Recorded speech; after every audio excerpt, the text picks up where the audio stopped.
Hello everybody and welcome back to Mining Modern. I'm Corbin Hostler and this is the Emrakul deck.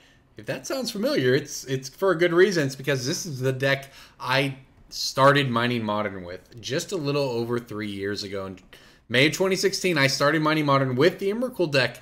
And I figure the first episode I did of Mining Modern here on TCGplayer should also be the last. So I am going to announce today that I'm taking a short break. I'm still going to be around. I've got a lot going on, so look for me in the future. But this would be the last Mining Modern for a little bit here. So I want to thank everyone for sticking with me for the ride, and there'll be more content for me in the future. I've got a lot of stuff going on. So everybody, thank you, and until then, let's enjoy the Emrakul deck here one more time. I love this deck. It's my own brew.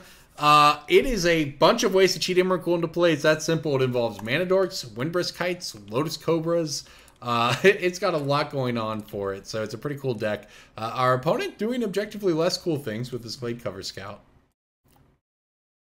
That said, we actually have a pretty great hand here, I think. I want to watch my life total a little bit. Alright, so we're going to just go ahead and play our Birds of Paradise out here. But next turn we can go Lotus Cobra, Knight of the Reliquary. Next turn's going to be ridiculous. This might even be the goal of the deck is not to hardcast the Ulamog, but depending on how broken our opponent's start is, that might be what we're in line to do here.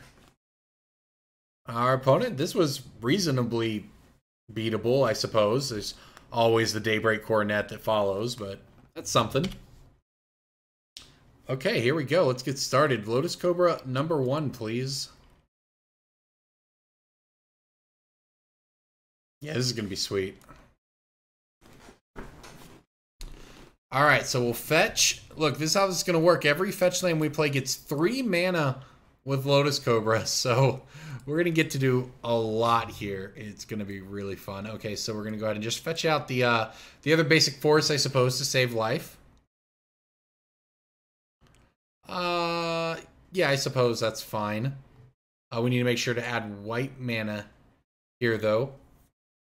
Okay, so, yep. So I can go Lotus Cobra plus Hierarch, but I think it's better to get a Knight of the Reliquary in play here. It's actually a 4/4, which, at least for the moment, is kind of relevant, but also it allows us to really kind of, to start going off next turn. I mean, that was turn 2 for us, everybody. And that's a pretty good board. So we're looking at turn 4 Hardcast Ulamog as it stands right now. And if my opponent is, you know, cycling with Horizon Canopy at this point in the game already, we might actually make it to turn 4, but that was a pretty good one. Griff's Boon giving flying to the Glade Cover Scout. So the birds can jump in the way later, perhaps. Alright, so we need to think this through here. We have, honestly, a lot of options. Alright, so I think what I'm going to do is start by playing the Lotus Cobra. Now I'm going to use the Knight of the Reliquary and sack this forest. I'm going to go get a fetch land. And I'm going to go get a one that fetches white, I believe, here. Get this Windswept Heath. So now we've got a lot of Lotus Cobra triggers that we can make a lot of mana with here. So let's see. Let's make some green. Let's make some white. Okay, so I can right now, if I want, I could fetch, go up to 4 mana, plus the one from the land have 5. I could have 6 mana on this turn. Could have a Primeval Titan if we had it in hand here. I could also just play this Knight of the Reliquary and just set myself up for the Ulamog next turn by holding the fetch. And honestly, the land drop, I think, right? That is a really interesting line, and I don't even know if that's a good line. You know, maybe this... You know, maybe we're better off just playing Knight of the Reliquary here and going and looking for... Yeah, that's what we're going to do. Alright, I figured out. I figured out a plan. We've done it. Alright, I'm going to play the Noble Hierarch. I'm going to play the Knight of the Reliquary. And honestly, it means I probably actually misplayed that turn a little bit. But we might get to, you know, have our cake and eat it too or something next turn here. We'll see what our opponent's able to do. They have 3 lands again, 2 cards in hand.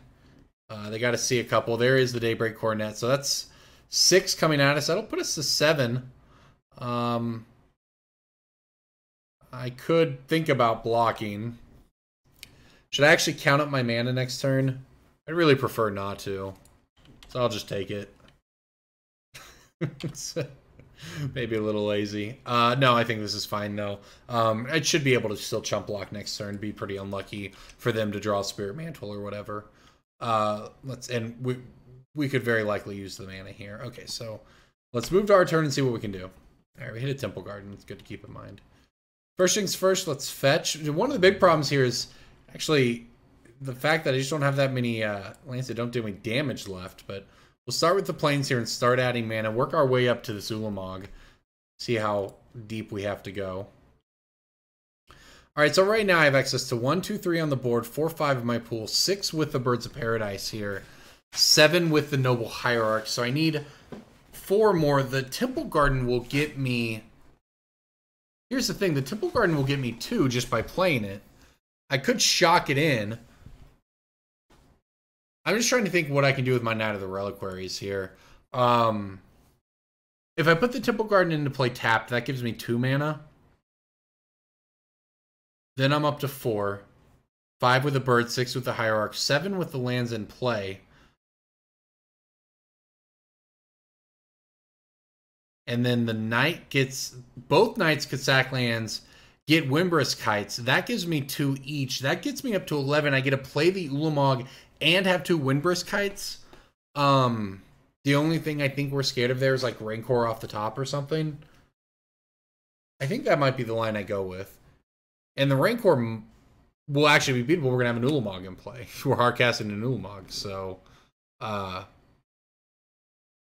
this costs 4 to return. Okay, great. We have a plan. We have a plan, everybody. All right, put this into play tapped. Yeah, this was not the plan, but like I said, I added this Ulamog fairly recently to the deck, and I've been pretty happy with it exactly because of situations like this.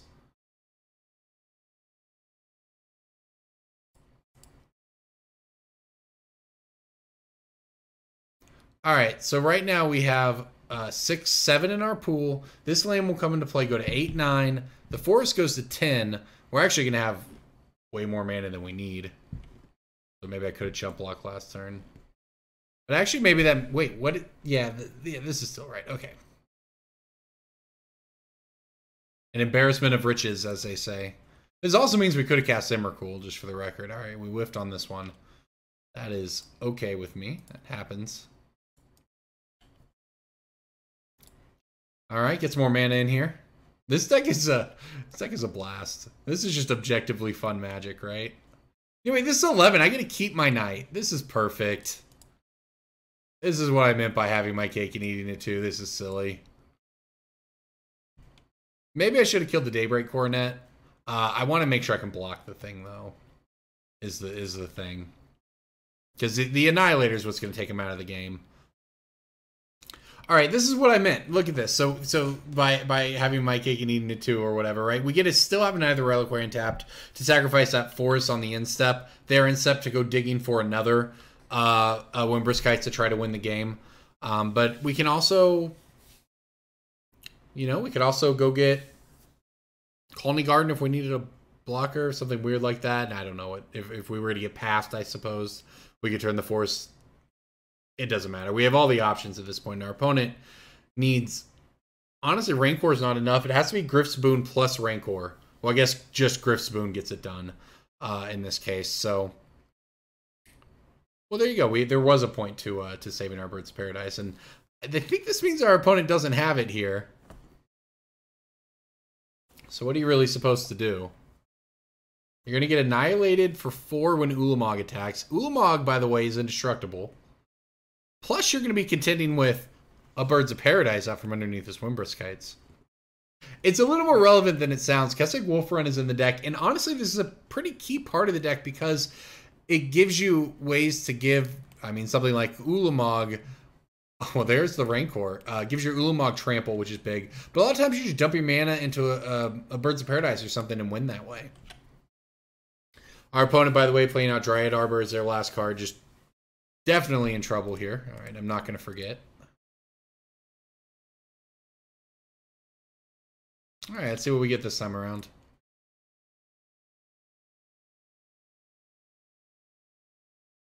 We got a Primeval Titan. I guess I'll take it.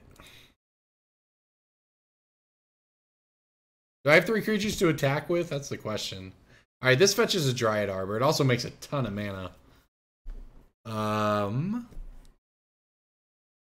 the crazy thing is I can attack with my Knight, my Birds of Paradise, and my Ulamog. Yep, that seems like the plan. Honestly, I might as well throw away the Noble Hierarch instead of the birds in case there's another Griff's Boon off the top or something. I don't need the mana at this point. There's no reason to be greedy. Annihilator 4, we're doing it. All right. So my opponent throws away, what, their 4 lands and has a 7/5 first strike trample thing that gets to eat my Noble Hierarch. They lose 11. They go to 14. I get to play a Titan. This game's just got to be over. I'm surprised they didn't scoop, but that's fine. No one scoops on MTGO. On Arena, everyone scoops. On Arena, you're like, turn 1, Kumena Speaker, turn 2, Silvergirl Adept, turn 3, Kumena, and they just scoop. I don't understand. Crazy. Crazy times. But on MTGO, no one scoops. My opponent chose to keep 2 lands and a Glade Cover Scout. They're in it to win it. All right, they are playing to their outs here. I'm not entirely sure what those would be, but they're playing to them.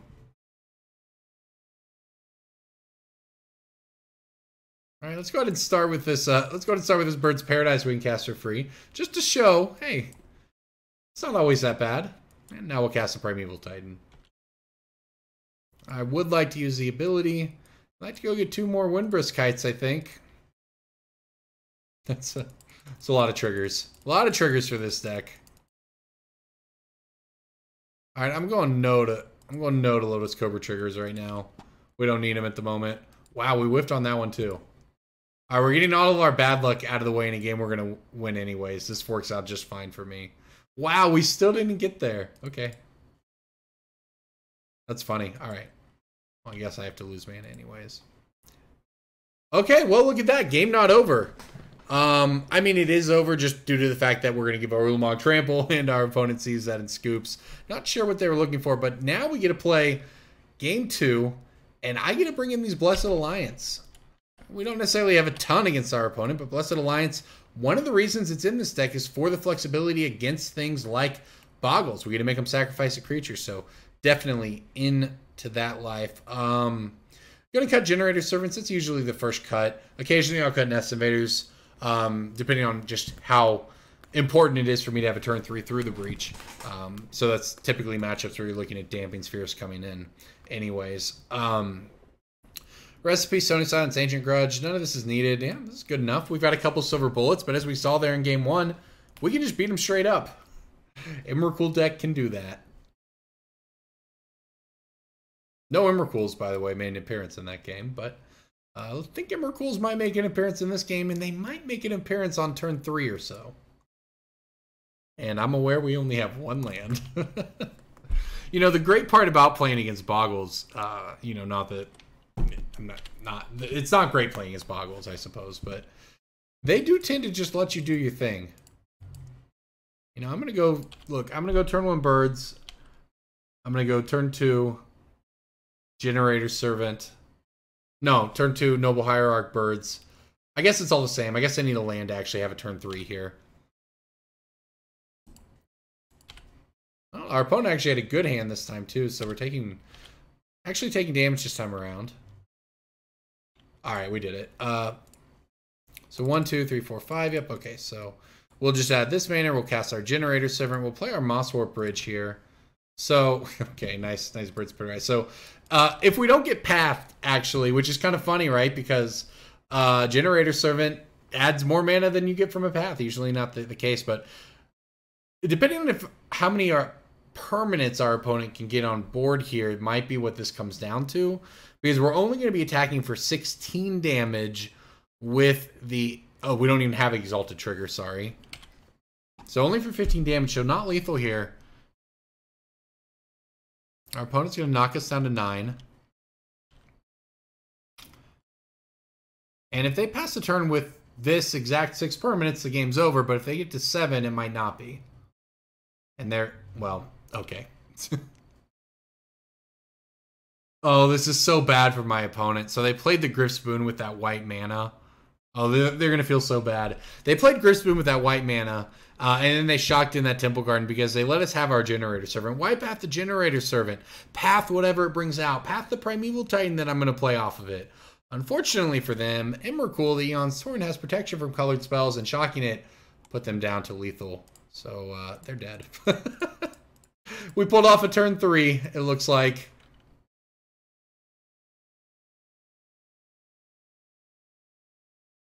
We have done all right. Through the breach, Emrakul, attack you for 15. Turn 3. It's great. Love Modern. Love this deck. This is where my opponent's just like, what? What? To actually think that pathing the Generator Servant and not the Primeval Titan or whatever is the correct play. That feels bad. All right. Emrakul, get on in there. We won the match. We did it. There you go, everybody. Emrakul deck off and running. Thanks for watching. Let's get... Hey, everybody. More Emrakul deck here. And this hand is...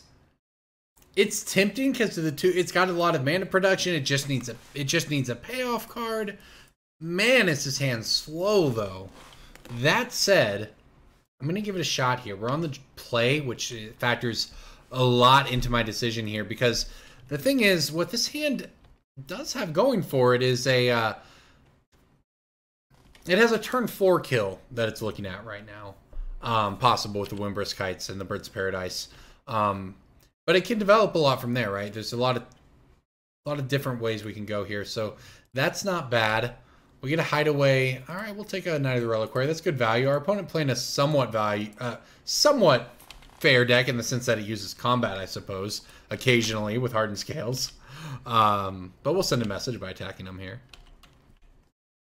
All right, so next turn I'm going to have access to 3 mana.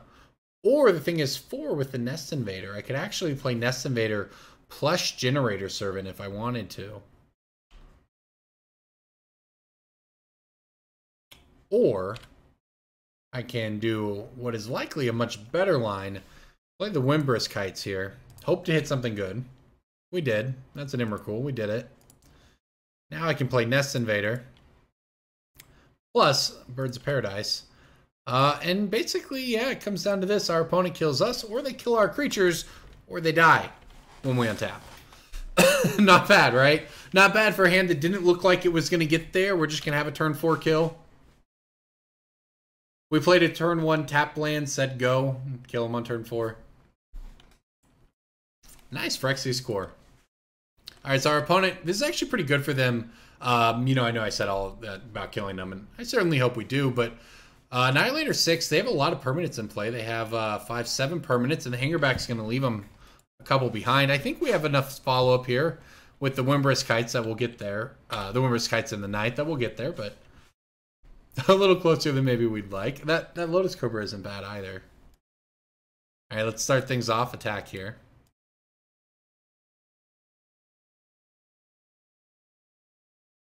And we're actually going to get in damage too with the oh, my opponent didn't even block kind of them.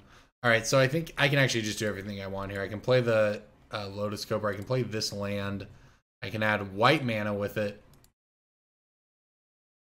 That will allow us to activate this one, play the Knight of the Reliquary. We'll use this birds to add more white mana, activate this one, cast the Emrakul, take an extra turn. And our opponent scoops. Fair enough. We did it onto the sideboard. Oh, I love it. That was a fun one. That was fun. All right. What do we want to do against Hardened Scales here? I would like Ancient Grudges, and I'd like Stony Silences, please. Those cards would be great. Honestly, Blessed Alliance is reasonable. We do have to cut some stuff here. Oops. I'll cut the Generator Servants. And I'll cut a Noble Hierarch. Seems reasonable. I occasionally cut Knights. I could even cut Emrakul. I'm sorry, Ulamog. Actually gonna give that a shot. I'm gonna give something like... Oops. Well, I'm gonna give whatever that last submitted one was a shot. It's hard because they can be really fast, and Knight, if you don't have it on turn 2, can be really slow. especially on the draw. So it can be reasonable to cut one of those. It's also reasonable to cut the Ulamog. Sometimes your game plan is such that the little extra consistent you get not necessarily needed, but sometimes you just do this. Okay, look, don't be mad. Don't be mad. Sometimes you just draw some pretty nice hands. Turn 4 kill, but we get to interact with them along the way. I'll take it.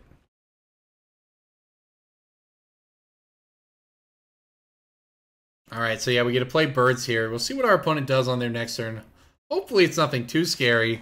We can play our tapped Wimbrous Kites. We can play our Ancient Grudge. Beautiful. We can kill the Steel Overseer. Could even kill the flash back, kill the Arcbound Worker if we really wanted to take that route. We are going to need to hit a land here, though. That's the thing that's going to need to happen. I guess having access to the Ancient Grudge here is better than not. Even if it's access, I'm not sure that we'll get at this point. But this is still fine. Alright, we'll take down the Steel Overseer. That's a big game, honestly. Because that card will beat you on its own. And, you know, it and whatever dorks are next to it. Inkmoth and Pindlehaven can be concerning as well. Oh. Oof, okay, there you go. Ballista is horrible for us. And our hand looked great here, but our opponent had an extremely good hand. Their hand is empty by turn 3. Are they going to let us keep? They're going to... No. They're going to put... Yep, that makes sense. Put the counter onto the Ballista. Use the Ballista to shoot the bird. And leave us scrambling to find some lands here. Oh, there's a land.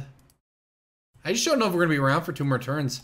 You know, I haven't reached this point with the deck yet, but it's probably getting there. It's probably time for Simian Spirit Guide. Modern's just so fast that I resisted Simian Spirit Guide in this deck for a long time because I hated what I felt like was the inconsistency of it. The fact that if you wanted it as a creature, it was expensive, and if you wanted it as mana, you know, it's kind of unreliable, right?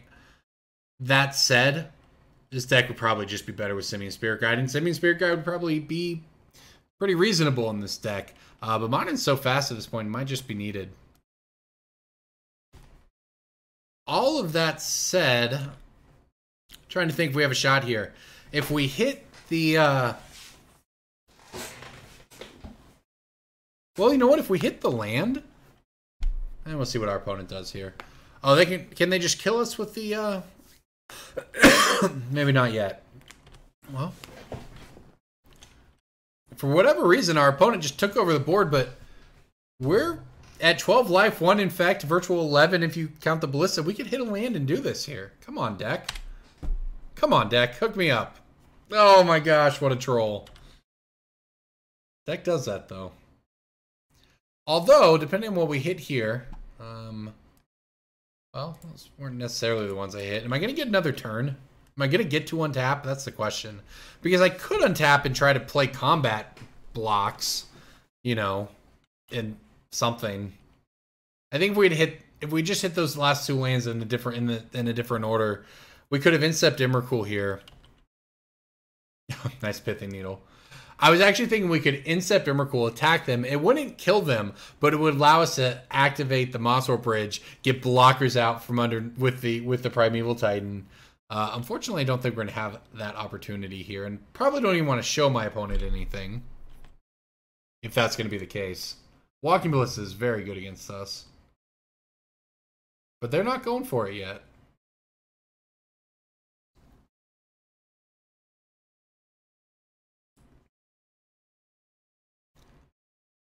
Am I dead if I... They can just feed everything to the Ravager and then feed all of that to the Hangerback, and I'm pretty sure I die. Since I have to fetch... I don't have to fetch to do this. What's the alternative?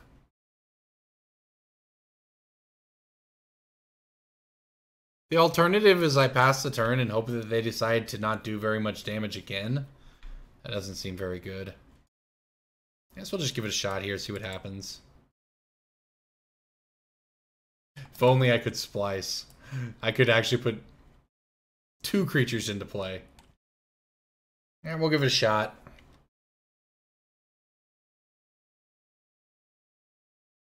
I'm just thinking it through though. Like my opponent can turn the Ink Moth into a creature. Use the Ballista to shoot me to 8. Sacrifice Ink Moth to the Ravager. Sacrifice the Opal and the Needle to the Ravager. That's up to 5 counters on the Ravager. Put a counter on the Hanger back. That puts a Hanger back to 3. That's 8. That's 8 damage. So I should be dead here. If my opponent doesn't mess up, I'm dead.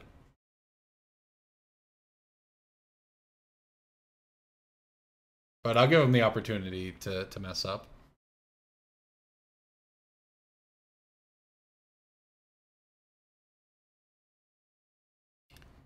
So they need to do this before I get to combat. So it makes sense if they're doing all of these things here in the beginning of combat. That is, if they start, or not.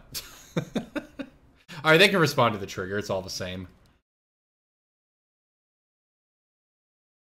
Looks like they might just be annihilating, though. And my opponent might have messed this one up. They might not have, but they might have.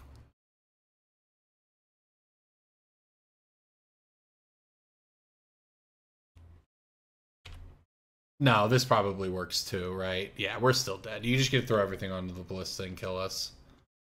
Yep, they had lots of lines out of that.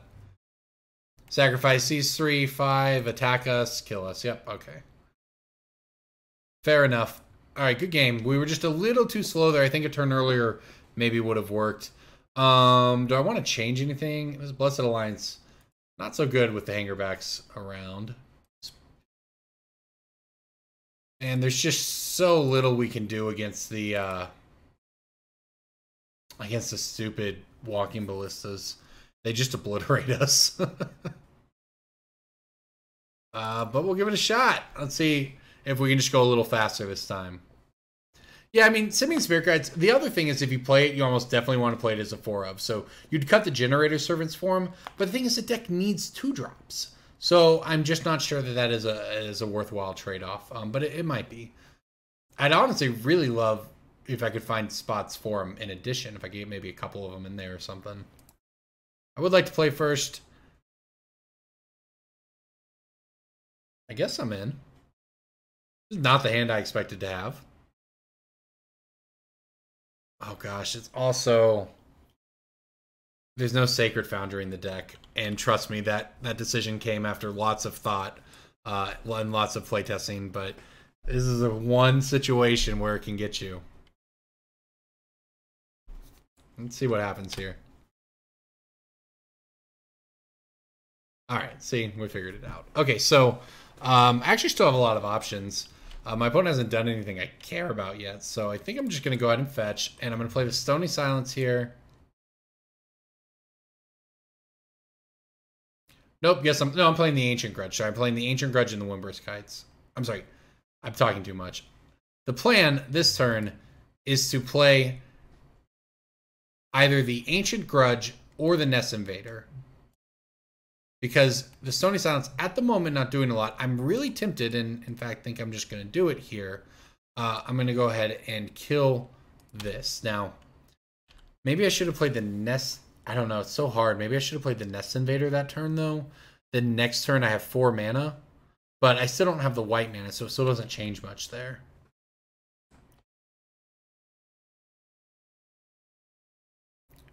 Alright. So we'll play our Windburst Kites here, see what happens. Alright, so we have a plan now. Our opponent has not shown us Walking Ballista. They've shown us Hangerback. I have 2 creatures in play. I have an Emrakul underneath a Windburst Kites, and I have more in hand. So the plan here might work. Oh my gosh, my opponent has double Darksteel Citadel and a Throne of Geth. Alright, this is looking pretty good for the good guys here. This is going to be a devastating Stony Silence if it works out. I'd like to hit an untapped land, ideally, though.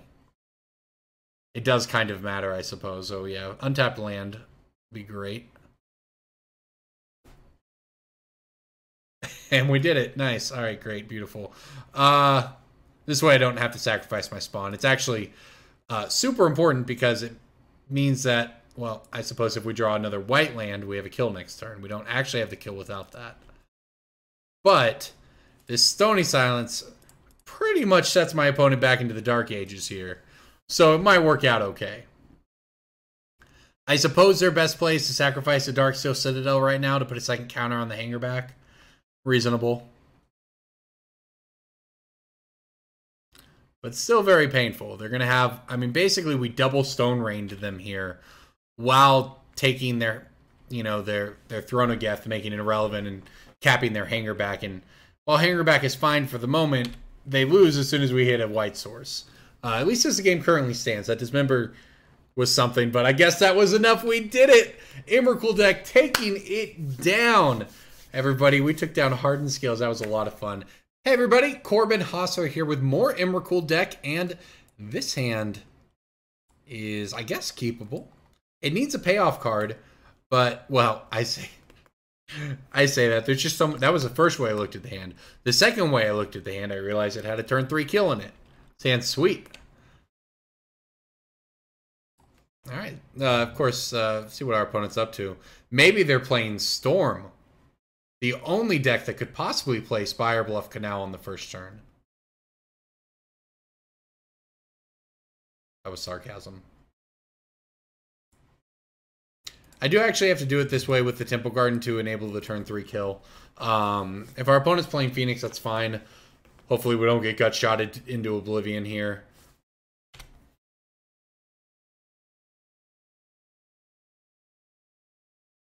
Yeah, I mean, look, the next turn we're going to play this Wimper's Kites and this Nest Invader, and all of a sudden, cool, they're playing a Mana Dork.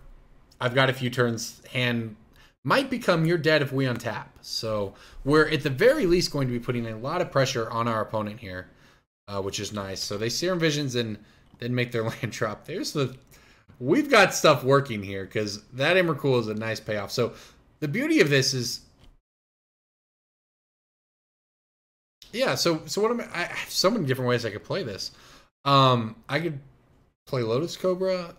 So here's what we can do. We can actually play the Wimper's Kites first to see if we should play towards this Through the Breach or towards this Emrakul.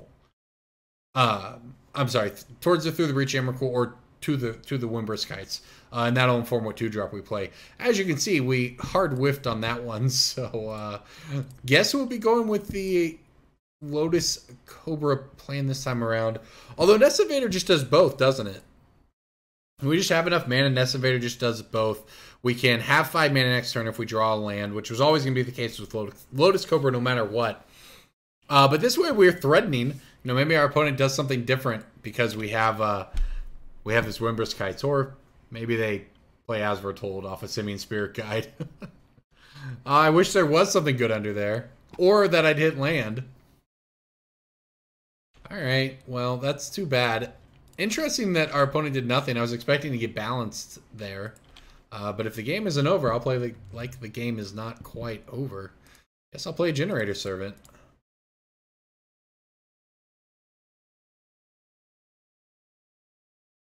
Probably should have played Generator Servant last turn in retrospect, huh? Oh, yep, that would have been better. I was thinking we needed to draw a red source. Birds would give us that. I don't know, it just depends, right? This line had some amount of play to it because if our opponent has removal, which is pretty fair to assume that they do, playing Generator Servant there sets me up to get gut-shotted, lightning bolted. I mean, I get probably not gut-shot at this point, but removal on the Generator Servant is much stronger than removal on the Nest Invader, so it just kind of depends. That's a judgment call, not a misplay. That said, this might still work out for us here. There's the Gargadon. I mean, our opponent's playing Restore Balance, but if they don't have the Restore Balance, they don't have the counterspell, we might just be able to get there. I'm going to get a try. There's another Through the Breach for good measure. Let's see what happens. We'll try again next turn, I suppose, if we draw land. Alright, this might just work. Get in for 17.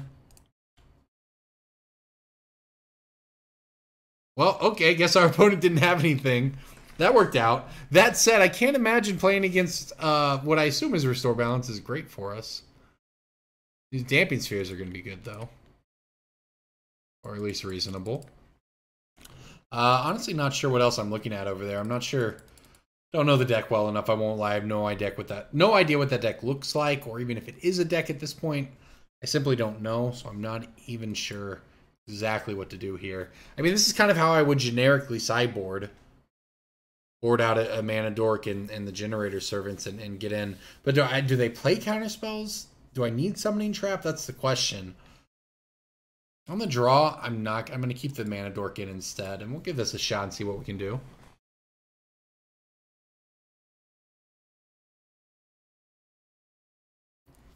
That was a fun game. That's what we wanted. That's what we like to do with this deck.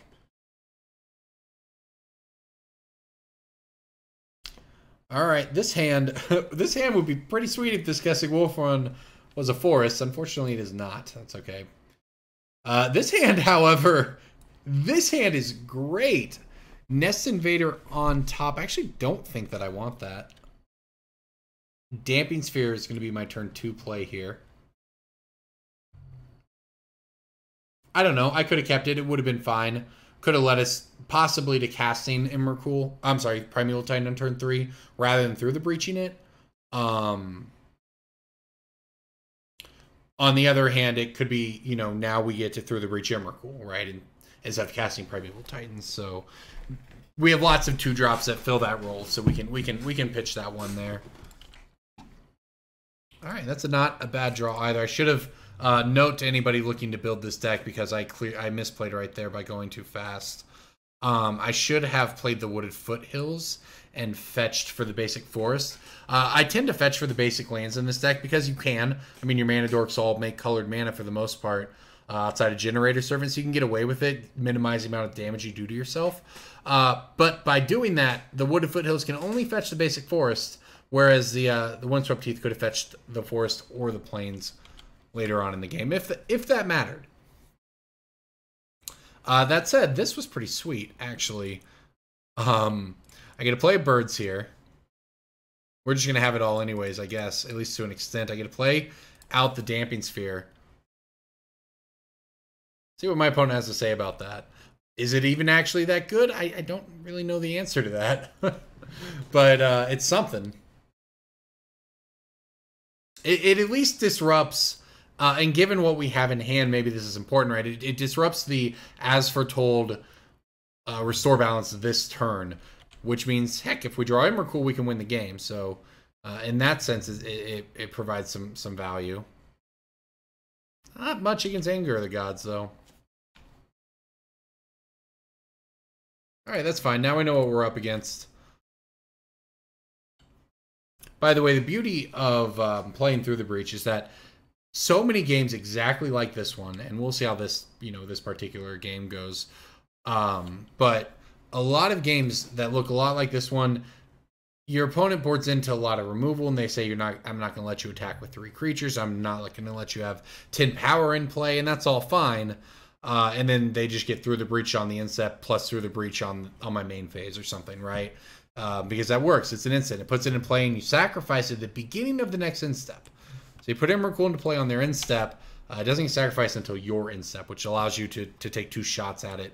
Really helps when you're playing against the blue decks.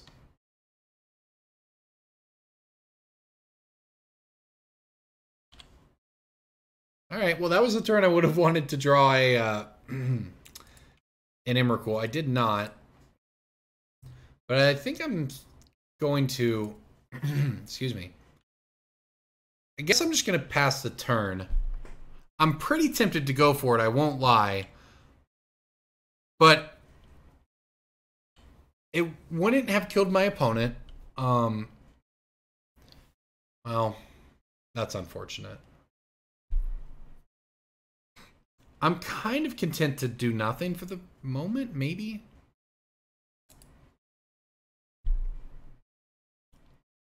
I'm really hoping my opponent will do anything in their main phase.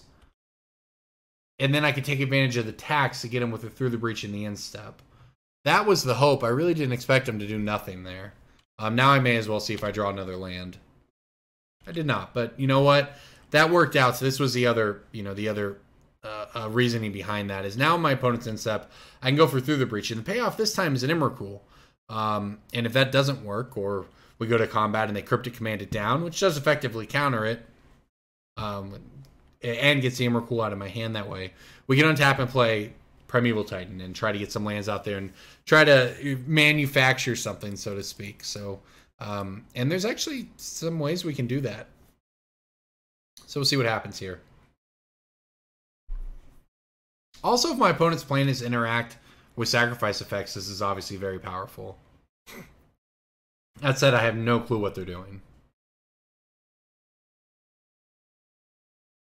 Alright, we're just getting remanded. Okay, I suppose.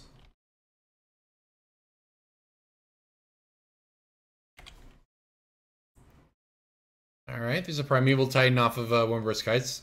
Through the Breach, by the way, the most useless card you can put under Windward Kites. Worse than a basic land, which you can play out from underneath these cards. I could go for another Through the Breach here if I wanted. But honestly, the same reasoning applies. And next turn, I can play Damping Sphere and keep that lineup, which just, you know, restricts what they can do. The As We're Told, obviously, giving them a lot of flexibility. It's more about their answers not lining up with what we have than anything else. You know, that's kind of what we're working towards here. And my opponent actually tapping mana for an As We're Told. This is dangerous for them because they know we have it in the end step. And it's going to cost more.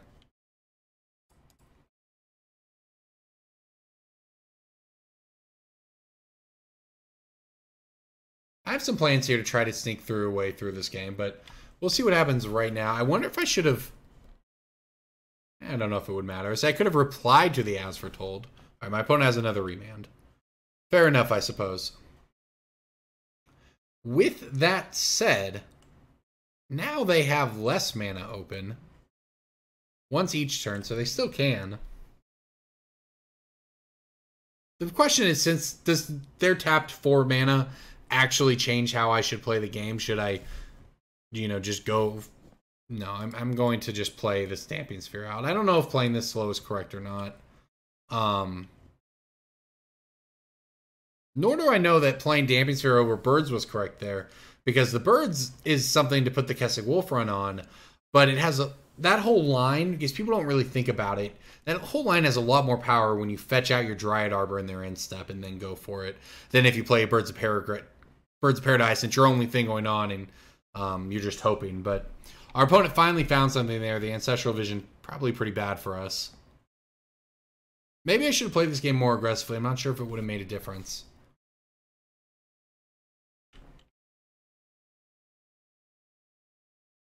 All right, 6 cards in hand. I mean, it's possible those cards are Anger of the Gods and lands and things that don't counter Through the Breach. No, think about all the lightning bolts our opponent could have right now. You never know. And they cast a spell this turn, so we got some tax effects working here. I believe that they stack. All right, well, the third remand is pretty good, I suppose. We're at least making Snapcasters way worse. We've got that going for us, and this is perfect. Colony Garden, I'll take it. Now I'll play this Birds out. Because now we're just 1 fetch land away from attacking with 3 creatures and triggering that Windward Kites.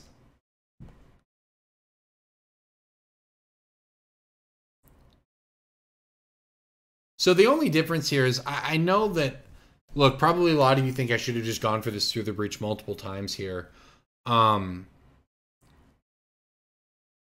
But until we saw that Ancestral Vision, my opponent had not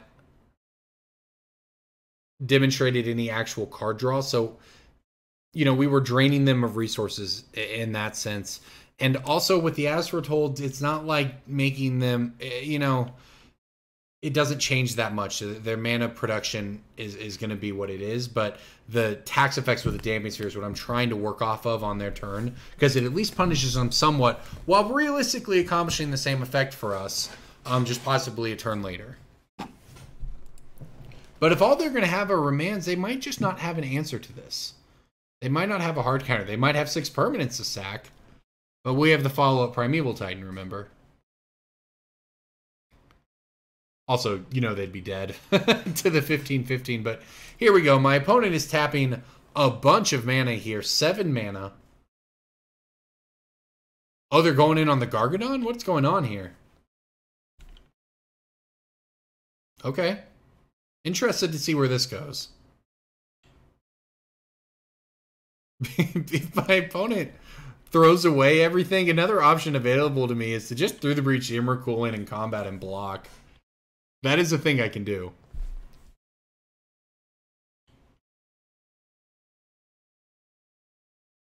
Alright, is this Gargadon hitting play ever? What's this thing at? Jeez, what are we at? 10 and 1? Okay. There's the restore balance. Sure. Sure. That's, oh no! I needed to tap my mana in response? I don't think it matters anyways, though. They put their creatures into play. We can't do anything from getting Armageddon here. The Gargadon's not the problem. The follow-up restore balance is the problem. Yeah, even if I have all my mana, even if I lose it before combat, I don't get to do anything here. I don't get to attack. I'd get triggers from Primeval Titan, I suppose.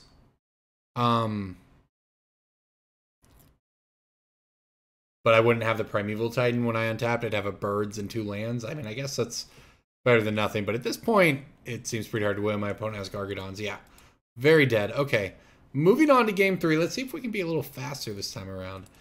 The Damping Spheres were pretty good. I like speeding up a little bit here now that I'm going back to being on the play, though. Actually, the Summoning Trap... Well, the Summoning Trap is another Incept spell. It's good, very good against Remand, too, by the way. Gonna keep this hand. All about this turn 3 Primeval Titan hand here. Plus Damping Sphere after that. To prevent the turn 3 Wrath from our opponent. This might work out. It's possible. Okay, so we want to lead... I guess I just have to go ahead and crack this and just hope that we will find another fetch land. My life total definitely not relevant here. Gonna get this Temple Garden. That was a small misplay too. I should have got it. I should have got a Stomping Ground. The Noble Hierarch gives me white mana. I don't have red mana right now. Outside of the Lotus Cobra. The problem with the Lotus Cobra is I'm gonna... Well, it depends what we draw, I suppose. Okay, well, this works anyways here because I have a lot of options. I can go Temple Garden. I can go Lotus Cobra, Temple Garden, Nest Invader. Yep, that seems like a pretty good... Well, is that the best plan? Then I untap and I have 2 lands in play. The Noble and the Dork and the Sacrifice, that's 5. That's 4. And then the Colony Garden takes me up to 5 mana. Well, 5's not enough. What if I were to go Lotus Cobra here, plus Colony Garden tap, untap, have 3 play land? That only gets me up to 5 as well. Okay, well, then the line that gets me up to 6 next turn is drawing an untapped land, and that means going for it on this turn. That's fine with me.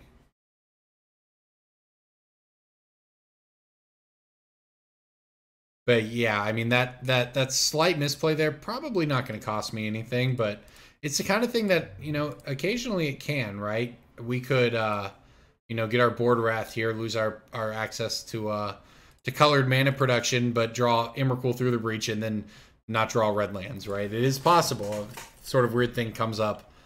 You have to think of ways in advance with this deck and your land fetching. But that's half the fun, honestly. All right, so we got a nice start here on turn 2. If we draw an untapped land and we play Primeval Titan, we then get to play the Damping Sphere as a follow-up after that, meaning our opponent can't, they can't restore balance us on turn 3 without a Simian Spirit Guide anyways, I suppose. And they can't Anger of the Gods. Now, all of that said, our opponent could just Simian Spirit Guide here and Anger of the Gods us, you know. We could go from being in a very good spot to being in a very dead spot, and looks like it might be a very dead spot. If they have the follow-up, which they obviously do. That's pretty rough.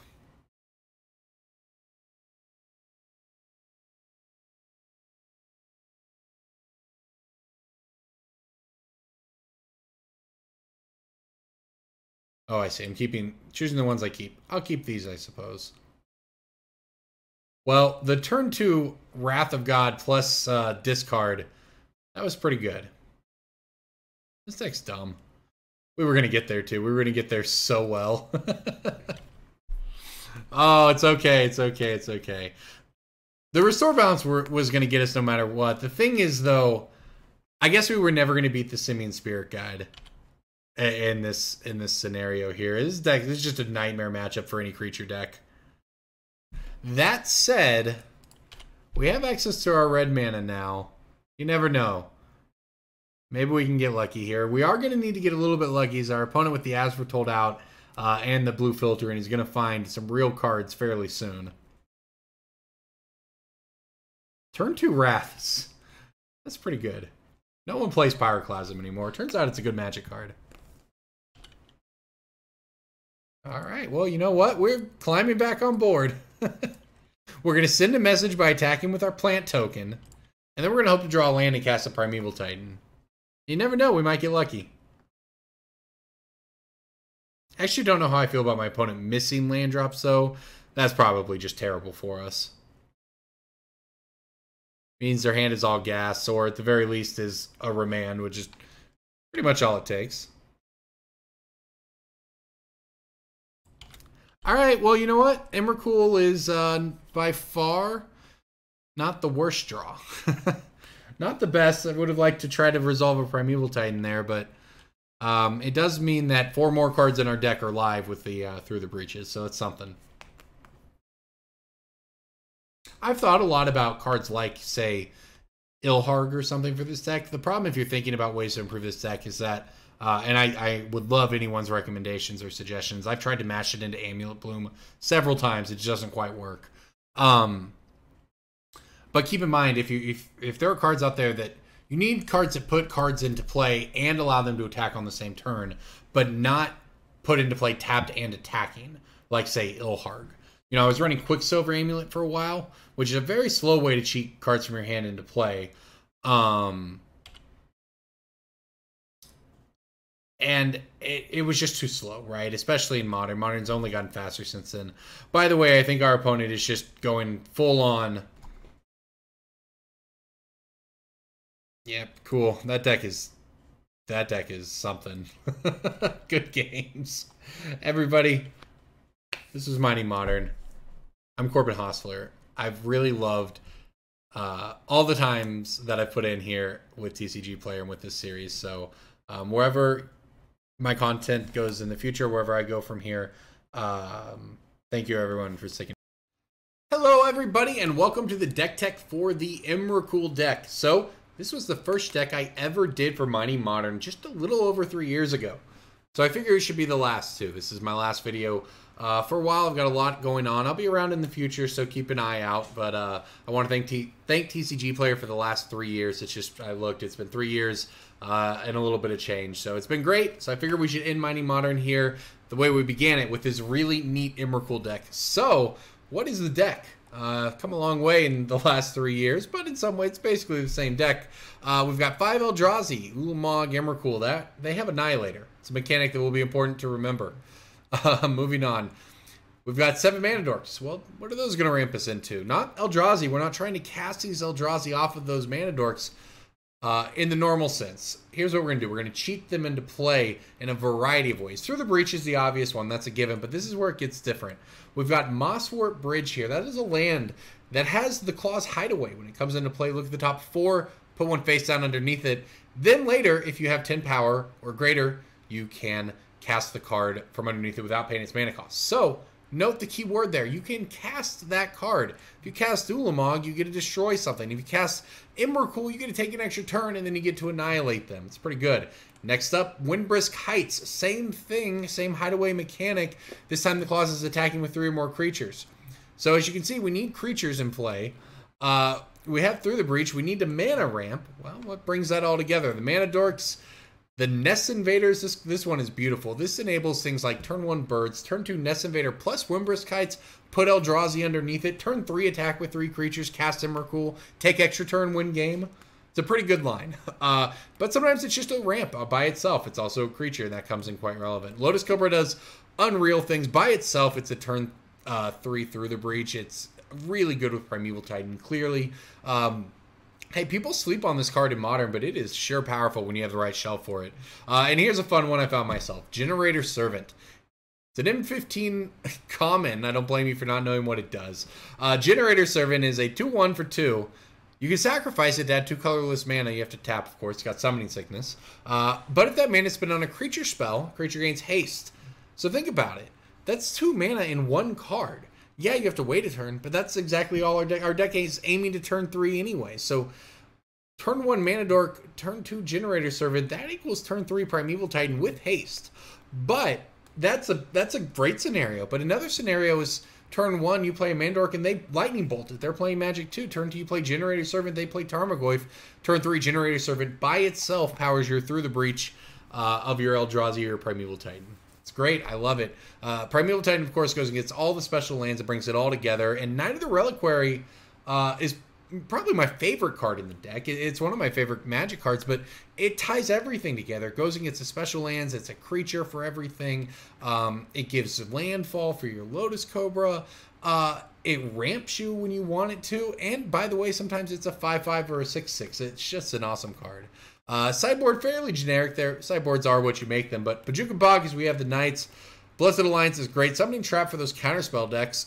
Stony Silence, Ancient Grudge, rest in peace. You get your choice of a lot of great sideboard cards here, but I do recommend something like Damping Sphere because the combo decks, the other combo decks in the field can be a real problem for this one because we pretty much have to be all in on our combo and be creature-centric. It's not all that easy, but there you go, everybody. I'm Corbin Hostler. This is Mighty Modern for TCG Player. This is the Emrakul deck. As always, thanks for watching. I hope you enjoy it.